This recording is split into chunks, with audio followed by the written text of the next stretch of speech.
picks.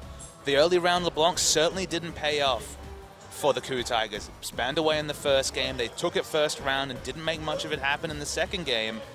I feel like a jungler's going to come through. I feel like there will be an adaptation. I don't think we'll see a rise, but there's always that potential. Well, we may see the same bans. JinAir reprising their role on the blue side this game. Varus, Victor, and Gragas were their bans in game one, and they're sticking to the script. Kalista, once again taken out by KOO, and same with the Alistar. So KOO Tigers also going with the same bans. We assume that Rise will be last. The question is the Gragas still a ban priority here from JinAir? I mean, Chaser could be playing that Gragas, is another good Gragas player, so there's always that potential. It feels like one of those will be left up if it's not banned away on the blue side. In fact, yes, they just go for the Cassiopeia ban. A bit of a nothing ban. Cassiopeia and Azir have both been sneaking through. In fact, Azir not selected any time so far tonight. Rise is the last ban. Gragas is the notable champion that's available, but Rumble priority's been going up. They've played 2 games of Rek'Sai already. Do they go for one of the tried and true, or do they go something different with the Gragas? I think they should take the Gragas right here. That is Wisdom's best champion, but instead the priority goes to the Rumble. Trace has been playing way more games this season on Rumble than anything else, and they think that's the key. And there's the Sivir takeaway, the Gragas lock-in coming through as well. So finally the KOO Tigers picking away at the tools that JinAir has wanted to use, not only tonight, but over the course of this season. And I worry that KOO has actually put them to the sword a little bit with these 2 picks. Firstly, you lock in the Sivir. Suddenly you're going to have the extra movement speed to be able to try and get away from the Equalizer. Sivir very good against the Rumble. And then you have the Gragas for potentially just disengaging. So I don't mind those 2 picks, and it feels like Rumble might struggle to have quite the same impact that Trace had last game. The problem here, Papa Smithy, is that no one's really afraid of Prey's Sivir this season, so that could present some difficulties. Prey needs to up his positioning. GBM going to be the one with the LeBlanc this game. Rek'Sai selected by Chaser.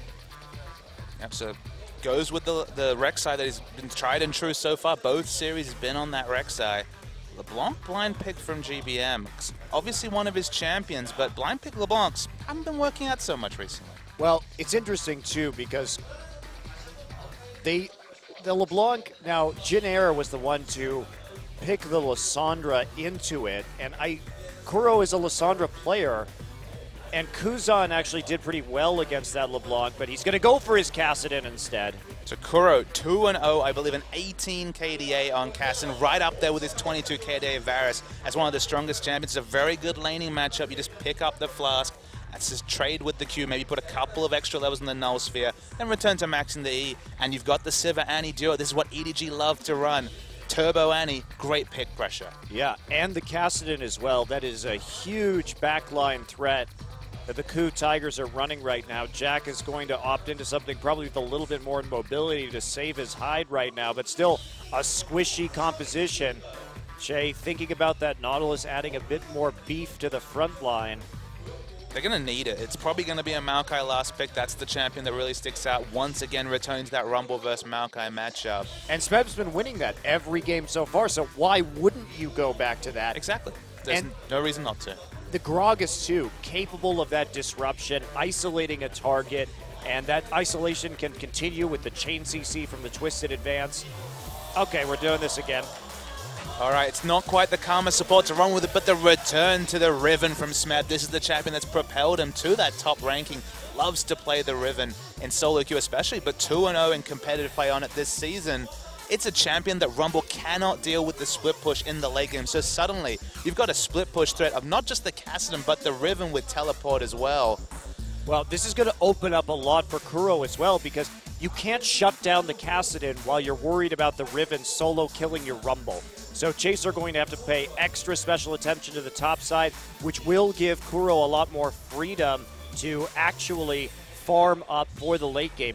In the meantime, though, that kill pressure with Sivir Annie on the bottom lane, huge for the KOO Tigers. Wisdom has a lot of freedom. Does he go for the top gank? Does he play down to his bottom side instead? they've got the kill pressure in both of those lanes. So it's up to Chaser to really play a strong counter jungling game, a counter ganking game this time around to try and shut down the big time pressure that Wisdom is going to have. They could have 3 losing lanes and have the pressure of a Gragas, strong ganking jungler. Chaser is going to have a second sense, earn his paycheck today to be in the right spot at the right time, because there's risks in every lane. Yeah, very dangerous situation. If JinAir can get through the laning phase, though, maybe they can pull it out. But the KOO Tigers have really shown that they know how to play this Riven. This is their go-to pick when times get tough. Let's see if Smeb can do it and make it 3-0.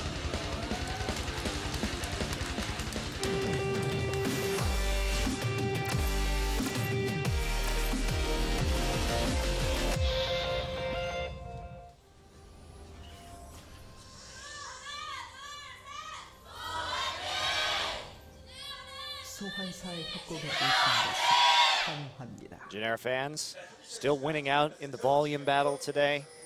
KOO fans so timid. They should have a lot to be confident about. I really like the comp they put together. I was remarking on their Game 2 comp from their 2-0 win against KT Rolster earlier. That was Riven, Gragas, Varus, Corki, Karma. So it was a different identity. It was double AD. But they have the Gragas here once again. I love Gragas with these single target burst assassination style champions like the Riven in a team fight. If you get that cask in the right spot, split up a couple of the threats on the JinAir side, you've got both Cassin and Riven to dive in and do instant damage, even execution damage coming through from Riven. Usually you kind of think binarily about a champion like Riven. Oh boy, Trace getting caught out a little bit there. But you think of her as a split pusher. You think, okay, in the late game, split pushing, happily going to run over the Rumble. That's going to be something that JinAir have to rely on, or have to respond to. But team fights have never been Riven's forte. Moving towards the Tiamat build, you get any semblance of a flank on this Riven. Combine that with the Gragas, just the instant burst to take down the likes of the LeBlanc or the Corki in the backline. 5v4 fight. Very easy to clean up an unorganized fight, and that's what the explosive cast CC provides. And even just the Annie Tibbers engage. Instant engage or is instant disruption, depending on whether Annie and Gragas is getting things going, and that should allow Riven and Cassidon to shine. Yeah, indeed, and when we talk about Smeb's Riven as well, is the lane swap going to come through, so they want to try and shut this down early on, make sure that Smeb doesn't really grow to be a threat in a 1v1. Still have to be cautious, though, because when you lane swap against this Annie, all of a sudden the Annie ends up in a lot of other lanes early on the map. You don't want to give that Cassidon an early kill and set him ahead. So there is an element of risk to this as Smeb continues to go through the jungle.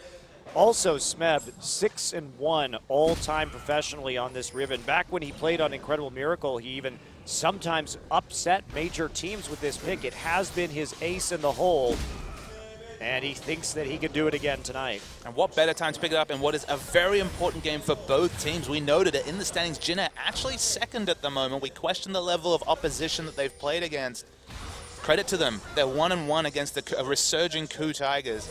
But the KOO lineup, it's an impressive one that they've put together. It's got the KOO flavor. You've got kind of the specific picks. We saw the Karma last game. We're seeing the Riven here as well. They execute on these pocket picks so well. 2-0 Karma, 6-1, as you mentioned, lifetime on the Riven.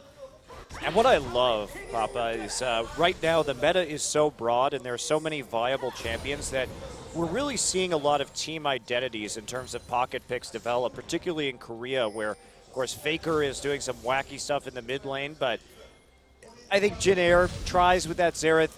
I don't think it's that successful. I don't think it's a good pick right now. But I do think that situationally picks like this Riven that we're seeing from Smeb can be pretty excellent. And it gives more of a flavor to each team to have some pocket picks, whether that's going to be something like a Jace from KOO or this Riven from Smeb. There's a lot going around right now. It's a unique factor of League of Legends with the 3-ban system. It's hard to count for those pocket picks and also keep the meta champions in check. We already speculated that Ryze being added to the must-ban pool would open up champions like Kalista, and although we haven't seen her today, if you know that there's the threat of a champion like Riven who can overtake what is the most popular champion in the meta right now, Rumble first picked this game, and the Riven having a very good early and late game laning, basically 1v1 matchup against that champion, you can't account for all the variables in the ban pool, and that's why, as you mentioned, having a backup pick like the Riven that you're so practiced upon, it's just another dimension to the KOO Tigers as we get more and more towards the business end of the season. Yeah, very exciting stuff.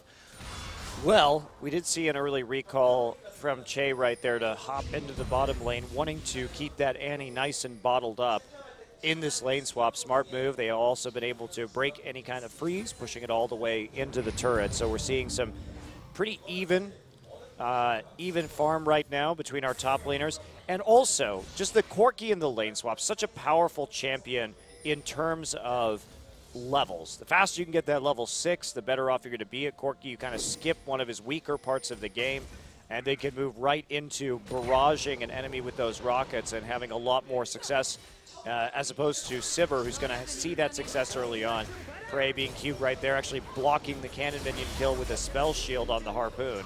And Corki's always been seen as a champion who scales with levels, as you mentioned. Obviously has his item timings. Trinity Force, a bit different to the 3-item power spikes that other AD carries need to do relevant damage, but his 1-item power spike and his laning super powerful. Now Wisdom is caught in the mid lane. GBM, they're waiting to see a distortion used before they actually go in for the kill. I don't know if GBM's going to do that, though. He definitely doesn't have to in order to clear this wave. KOO's low on mana as well, has maybe one burst of spells, but no more than that. Of course, Riftwalk not available just yet.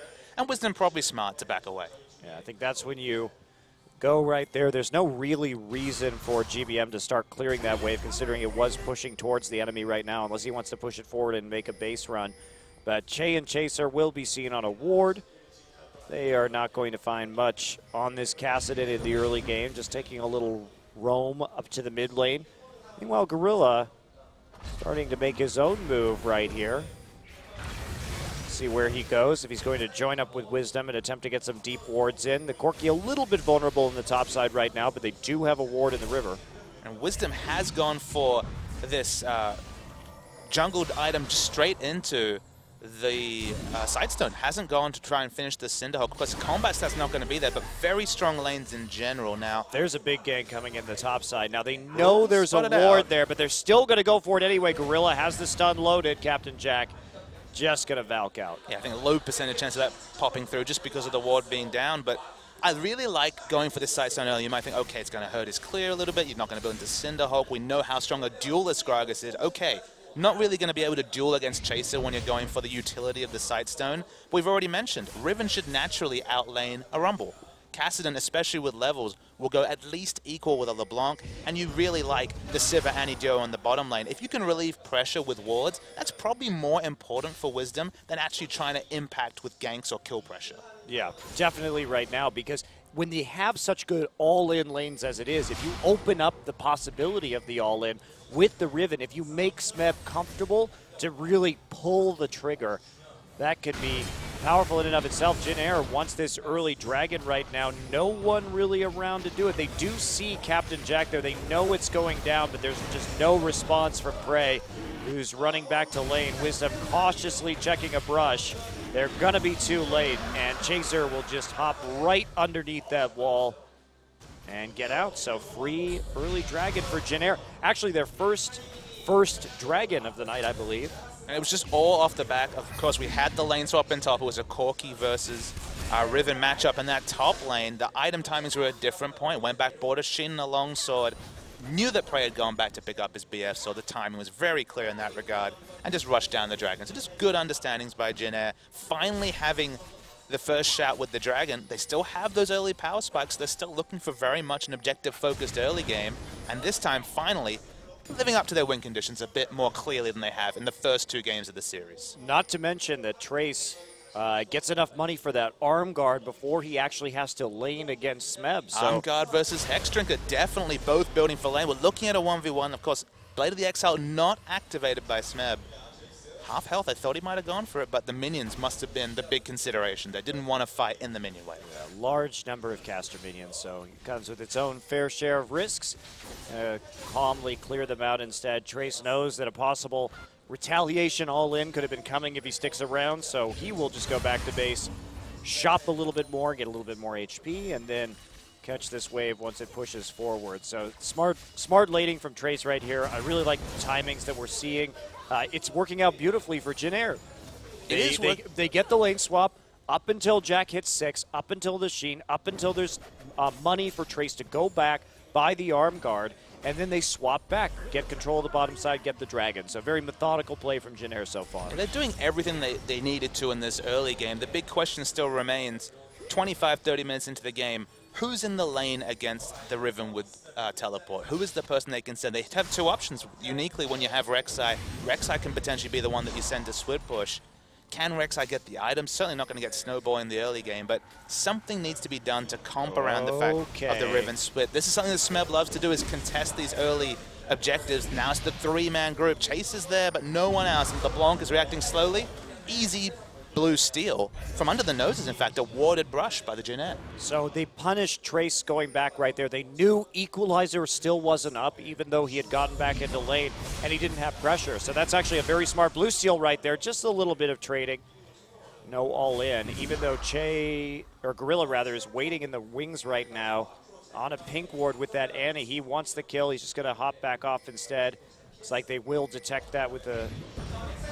Uh-oh, what's going on over here on the side? Rek'Sai finds Annie, and Gorilla needs to flash out of that one. They saw Annie coming in with the Tremor Sense and went for the attack quickly, burning Gorilla down to 50% HP, and that's going to make those ganks a lot less powerful now with no flash. And blowing the flash of an Annie is honestly one of the biggest wins you can have against that champion. There's almost an argument to be made to just dying. Of course, in this particular game for first blood, it's not relevant, but in the late game, if you don't have flash up, your engage potential is so much lower. You almost have to be a secondary gauge or just react to a backline dive. It makes you so much less strong. Has already invested 800 gold of the very low early income into roaming, and suddenly now roaming's not really an option for 3 minutes. Well, at the very least, though, now that Wisdom is 7, the Annie flash is going to be less of a big deal. Sure. They do have another form of primary engage with this composition to balance that out a little bit. Smeb just keeps on farming his way forward in this top side.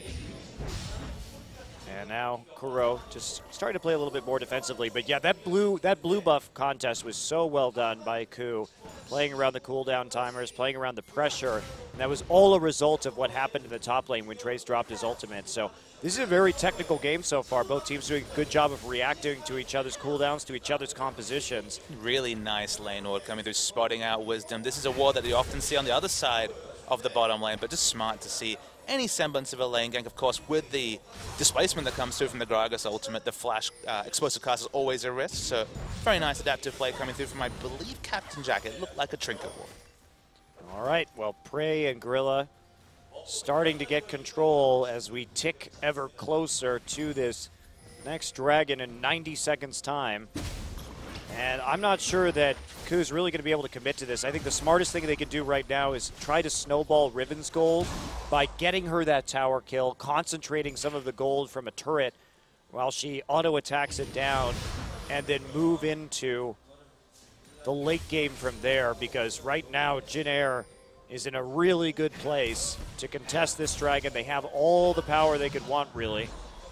The question is, how much do you give up if you're KOO? You're against LeBlanc Rumble. You don't have much ward control around the dragon. It follows that the stats that the second dragon provides aren't a big deal. So maybe you go for the push, but it opens up that win condition. Suddenly the third dragon's a must contest. So your play in 6 minutes is super predictable. Do you get enough out of just leaving Riven to equalize in CS? Because if they can remove dragon as a win condition, maybe pick up the next two themselves, suddenly the split push should overtake the game. But if you give it up, it's always a game of inches. You're always talking about what can you get out of these strategic decisions. There is a team fight around Dragon that KOO win. They do have some item timings that make it possible. In fact, Bloodthirster from Sivir, if that says one thing, it's either you want to take down turrets or you want to disregard the burn damage of the Equalizer. Yeah, and that Bloodthirster, we've seen it come up more frequently on Sivers who really want to have that stronger power spike around this point in the game. Just saying that, hey, we can tank this turret down if we have to. We can deal with some more of the burst. There's a shield to deal with the Corky Rockets and the poke coming in at the Dragon, so it is a more early game focused play. But that's okay. They know this Kassadin and this Riven are going to be very strong in the late game.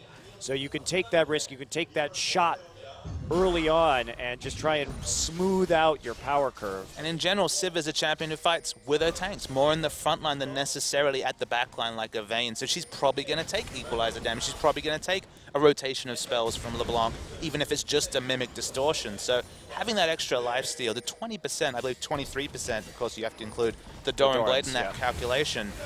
You can disregard a lot of damage. You have an auto-attack reset. You get an instant burst of 150 health or so with the Ricochet.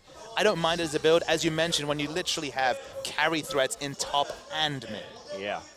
Oh, and the fact that they don't have a tank line, too, definitely playing into it. So it's like a little bit of a gank coming in. Chaser wants that tunnel over the wall. Can they follow up, too? Prey and Gorilla moving, inching closer. Gorilla's flash about 5 seconds away. There might be a really small timing, but the longer they wait, the more likely it'll be up. Well, there it is. Yeah, there it is. So they're not going to go for it in the end. Crab in KOO's court right now.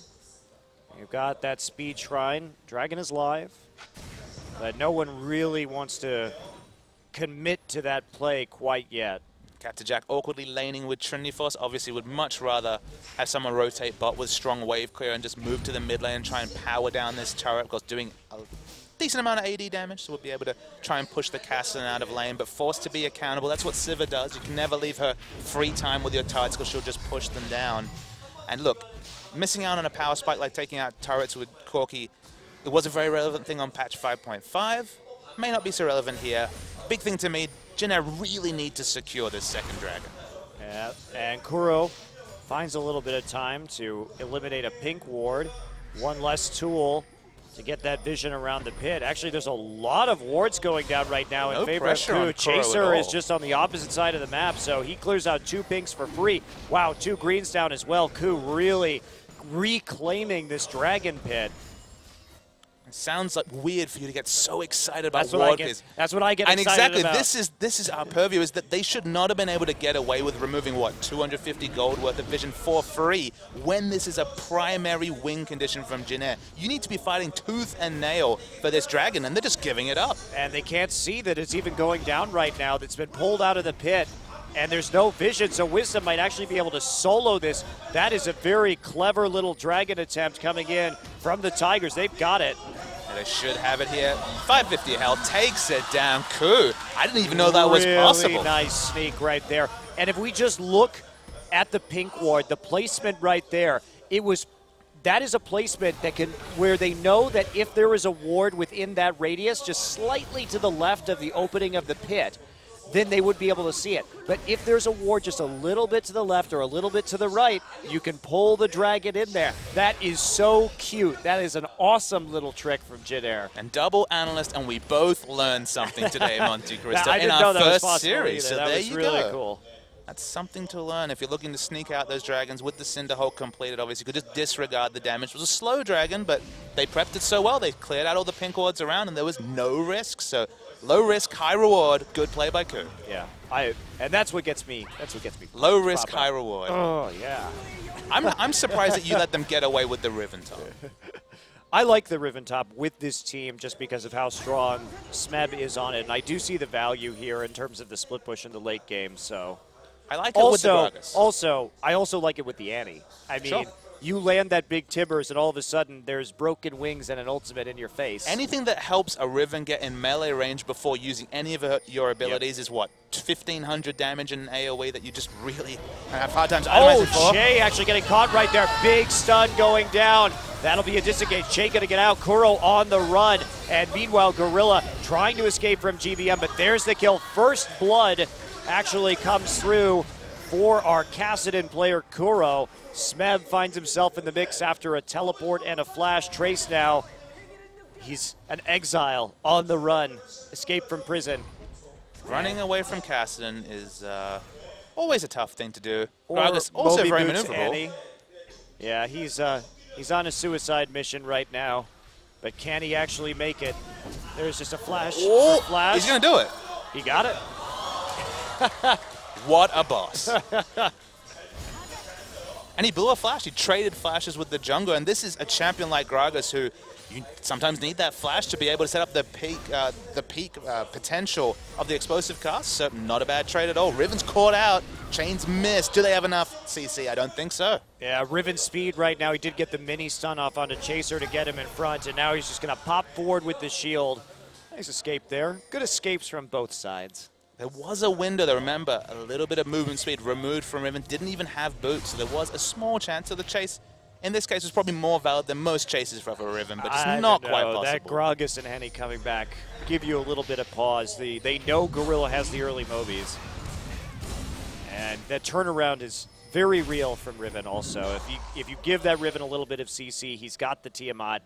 He can get that big just splash of damage onto you with the active. It's only been a splash of action this game in general, Monte Cristo. 2 dragons, no turrets, and 1 kill. It's been a very even early game, and we're going to be really incentivized to give the advantage to KOO in that regard with Cassin and Riven really looking to pose threats. Prey is going to get dived. Yeah, there's the Ignite onto Prey. He's got a flash out of this one, but that's going to be not very useful. Spell shield. Oh, he actually kills Jay underneath the turret right there. Buys himself enough time to trade 1-for-1. Now Kuro coming in with the Rift Walk. Looks like he's not going to be able to turn this around. No mana at the moment. Had to use 3 Rift Walks and the flash, just hopefully get in range. But what a play spell from shield, Prey. really good. And they're going to find more. Wisdom has to use his ult just to disengage GBM, nearly landing those chains. But Gorilla on the side right now. They can't re-engage this.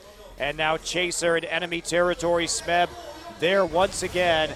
Dash, stun, knock up, dead. And Smeb will get his first kill. They actually almost chased down Captain Jack as well. Credit to Prey. We've really singled him out for criticism about his positioning in a lot of games, but really played that turret dive well. In a 3v1 scenario to pick up a trade of kills, excellent play. I thought he was just dead to rights. Now Trace going to get a turret out of this, but so will KOO in the bottom lane. Both teams trading cross-map objectives, but Smeb is just going to town on the mid lane at the moment. Not quite going to get it. The Riptide from Che will be useful for clearing out that minion wave. Gets a bunch of damage down, though. Prey apparently needs some small raptors right now. Smeb says, that's mine, damn it. Doesn't have any life still. Maybe just wants to pick up the Hydra soon to just have a bit more staying power in lane. Cassidon, only about a minute and a half. I saw it. 23:09, I believe, is going to be the 10-stack World of Ages. That was a very fast snowball rod. It's going to be powering up very soon. The Riven split push threat's already going to be pretty much complete at this point. Rumble's got some armor, but nowhere near enough to deal with the Riven. Yeah, this is for JinAir. Their composition, the Corki, not going to be the most synergistic pick with the LeBlanc. So yes, you got some good poke damage. If you could poke somebody down, have GBM maybe finish them off from a flank, but it's more specific. It's more technical to try and pull this one off than it was in the last game, I feel. Magic damage aplenty also. Rumble, LeBlanc, Corki, all going to be primarily magic damage. Done for Wisdom already. So that was the factor I was going to parlay it to. It's a very early Aegis. It's going to answer a lot of the early base magic damage values. Of course, Captain Jack building into the Blade of the Ruin King, so we'll have consistent AD, and we'll need that active just to have a hope in hell of peeling away Riven.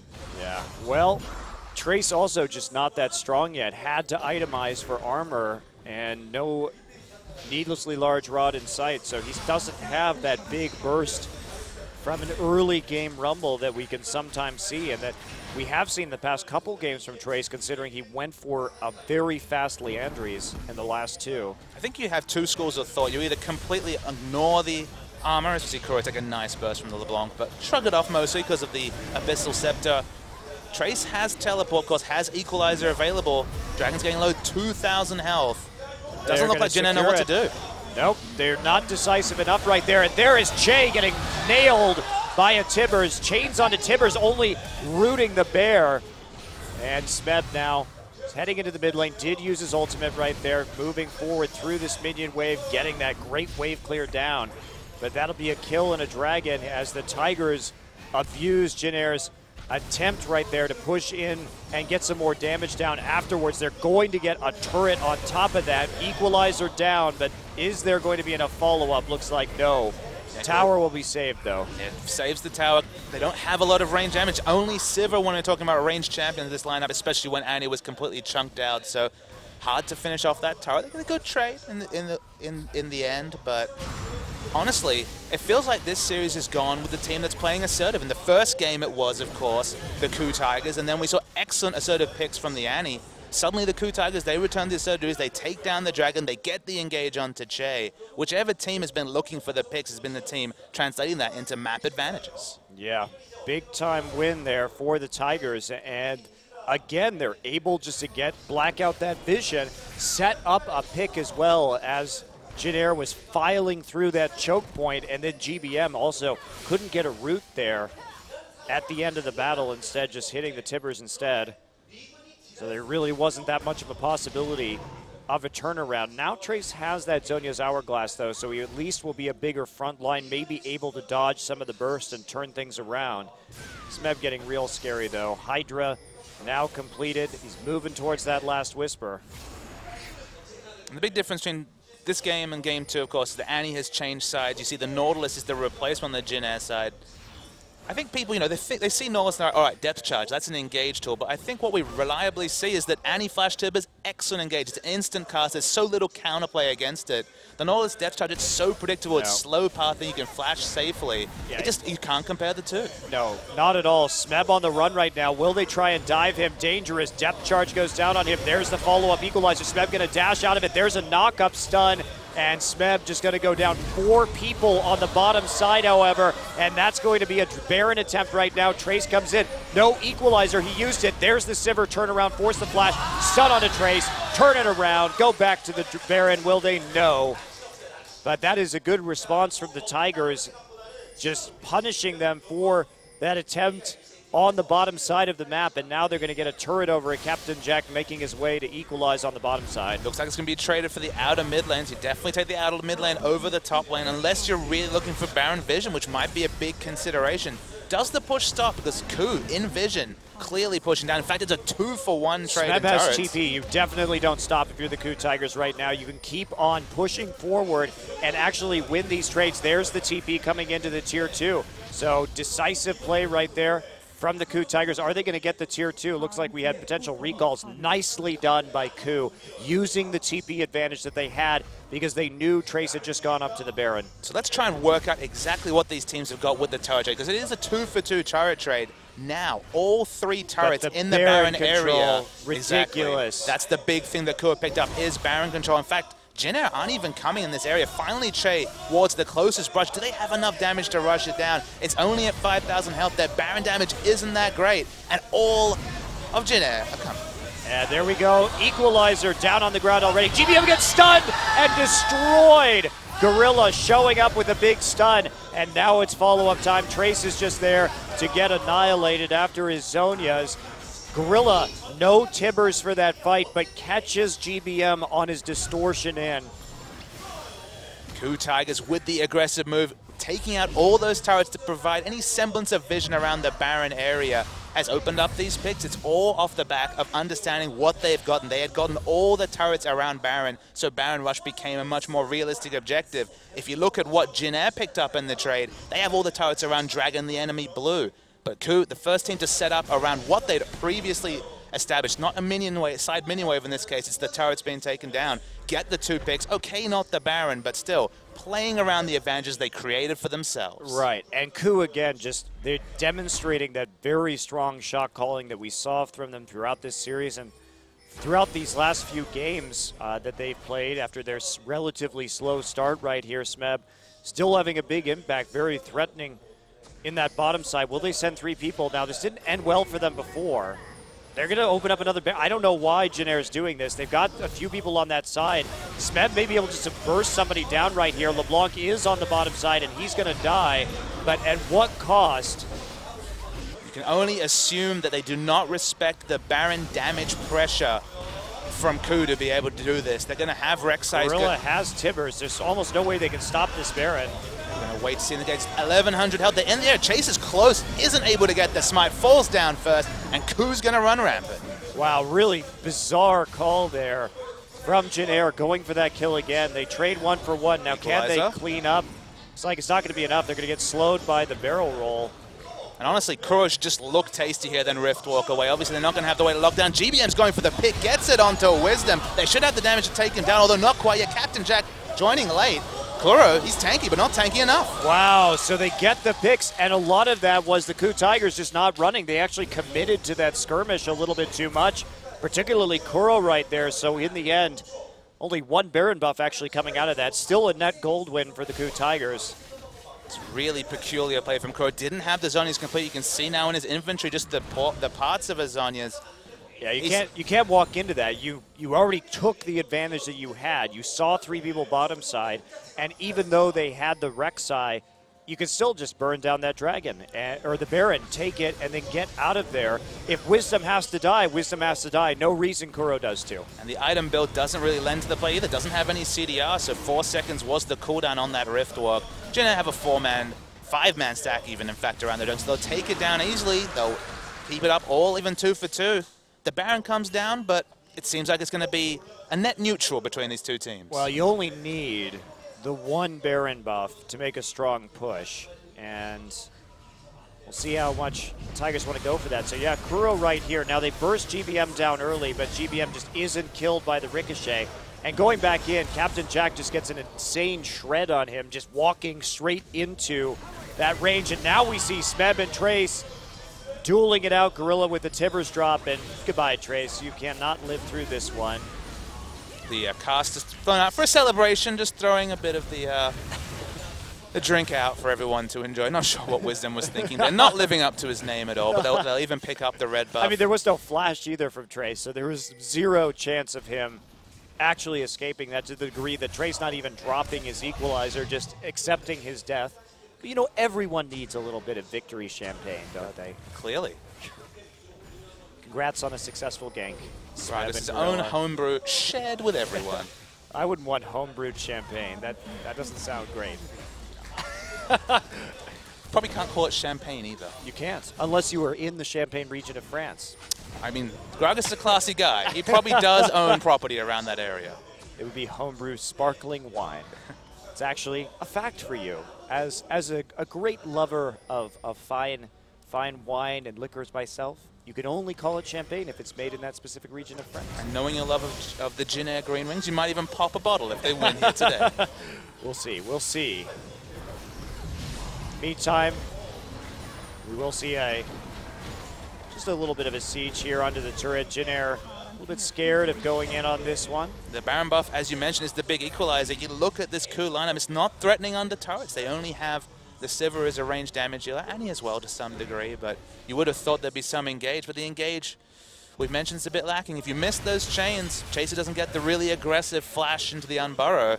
They kind of just have to be voyeurs and watch. Yeah, the main engage is going to be that Rumble ultimate, so that there is some sort of follow-up from either a Nautilus ult. And we were talking about this earlier. You were saying that the big thing is the instant cast, and that's so true. You cannot really use Nautilus ult as a primary engage because there's just too much counterplay. You can flash and drag it away from your team to get back into the back line where you're knocked up, no one else is, and you're not CC'd in a meaningful position where there's follow-up damage. The best way to use the Nautilus ultimate is to get the primary engage down, start working on their front line, and what you want to do is hopefully knock up their front line after you target a carry, but you want their carry to run around in circles while you kill their tanks. That's how you want to use it. It's basically just a delaying tool so that the AD carrier, the mid laner, can't deal damage while that spell is going. And if you're going to use it for engagement, as you mentioned, not an ideal thing to do. I kind of think about it in the same way I do Malphite Ultimate. Despite the fact that Malphite has that big unstoppable force initiate, how often do we see players flash to get rid of the cast time? If you're doing a melee range depth charge, we see when Callista, for example, is evolved, Fate's Call into instant cast depth charge is a really big one. But if you can get into melee range, that's true. It is effectively instant cast. But from range, if you're just throwing it at an AD, it's a zoning tool more than an initiation tool.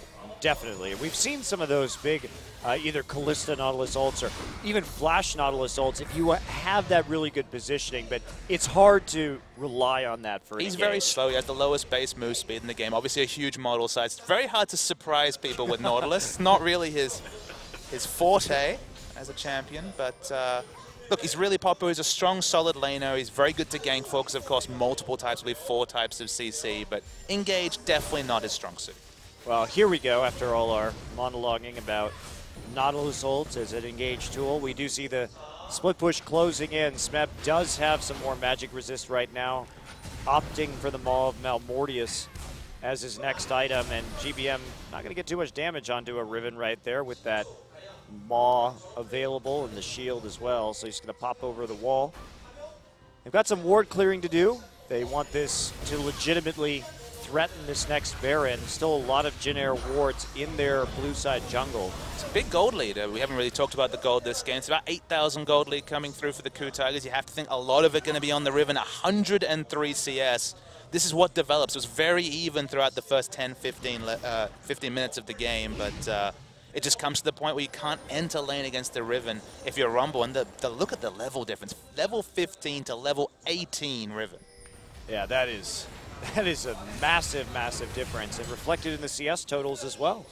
Yeah, and that's because Trace has had to be grouped with the rest of his team instead of just laning right there. There's going to be a Righteous Glory. Gorilla will not find the engage that he's looking for, and they have to back off after that, maybe let it reset a little bit here. Still 30 seconds until the Baron, so they have a bit of time to consolidate their position around that objective, and JinAir can use the wards they already have down to actually start clearing pretty nicely. They just want to equalize vision as much as possible, ensure that none of the implied pressure of having all their turrets down in the area is enough for the KOO Tigers to sneak another Baron buff.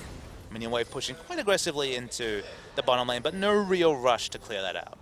Yeah, they get this crab though, JinAir, so they at least have tons of wards, tons of vision around that Baron, and a very good job of just blanketing the area so that they know what's coming up next. Probably the Dragon will be the next goal though for KOO. They've got a couple of options. They can solo it with Sivir. They can solo with Smeb quite easily while still clearing out around the Baron. Yeah, with lifesteal especially, and just spamming that shield, won't even take any real semblance of damage. Actually has a Chain Vest purchase, can only assume Guardian Angel is going to be the pickup to be just even more of a frontline diver, potentially get some sort of flank engage coming through. And yep, our predictions are correct. Little to no risk picking up this Dragon. Yeah, that's the clear that you want to do right there. You have the, actually I'm surprised Wisdom is down on that side already. That's somebody who can't get back to the other side of the map instantly via teleport. Surprising he used his smite as well. I guess with the Rangers Trailblazer you don't necessarily have the combat stats to worry about in that situation, but smite it away. That's the third Dragon. Suddenly even easier to pick up these picks between all the moves we're talking about. The, not a Talisman Ascension, but of course the Righteous Glory, the Sivir Ultimate. They have a lot of speed to potentially get that first pick and then rush down that Baron. Smeb going to get hit by a chain, but again, GBM just not doing very much damage. He doesn't even have a Void Staff yet. Still working on that item. He hasn't been able to pick up the kills to really round out his build, even at 36 minutes into this game. This is a build where if you get face checked, sure, you'll do a lot of damage, but when you're trying to make things happen, it's oh so difficult for GBM to make much happen in this game. They've got the exclusive vision. Two wow, pink wards, and look at that, man. Even faking with the glory right there, like there was somebody in that brush. They denied the vision. What a great play from the KOO Tigers. They're going to lock up a Baron. So what happened right there is we see the re-engage coming around. Smeb sprinting forward, but Kuro gets poked out pretty darn hard. Are we going to see the counter engage? Smeb actually pulled down there, gets hit by that equalizer and by the Nautilus ultimate, but it's just not enough. Prey popping over the wall, trying to get the autos down. Smeb on a rampage through the enemy team, though. Chaser moving forward. Has he gone too far? The answer is yes. Triple kill for Smeb. Quadra kill. Is that going to be the Penta? It will be the Riven Penta, and Smeb will lock up the first pentakill of this season.